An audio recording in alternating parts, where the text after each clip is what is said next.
Huli ka batuhan, habulan at sakitan ng ilang kabataan sa isang libreng concert sa Taytay, Rizal. May unang balita, si EJ Gomez.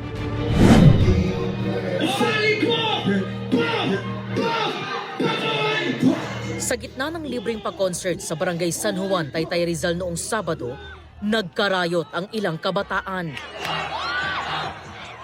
Ayon sa sangguniang kabataan ng Taytay, abot sa 3,000 ang dumalo sa concert na karamihan ay mga kabataan.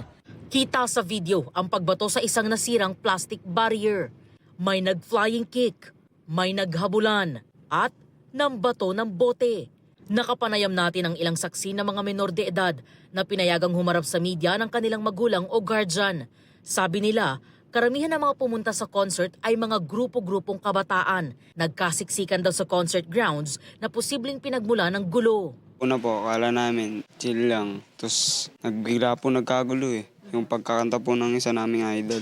Nagkatalunan lang po. Tapos yun na po, nagkasikuhan, kasipaan. Pagkatingin ko na po doon, nagkakasuntukan na po sila. Bigla pong nagkulasan, marami pong nasaktan eh. Kasi pagbato po ng barrier po. Tapos may bumabato din po ng tsinelas. Yung may sumipa din po. Tapos may sinuntok din po eh.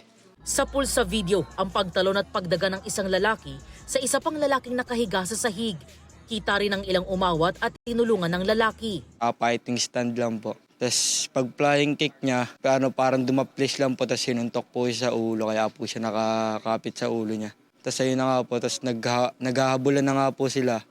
Atras abante, hanggang pong dumating na po yung maraming mga pulis. Sa opisyal na pahayag ng Taytay Police, sinabi nitong nagkuna na ng pahayag ang isa sa mga nasaktan sa kaguluhan na kanila raw gagamitin para matunto ng iba pang sangkot. Base raw sa salaysay ng biktima, isang grupo ang humarang sa kanila at nambato ng plastic barrier.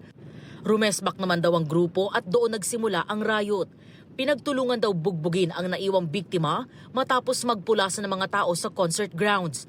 Nasakote ang ilang sangkot sa riot.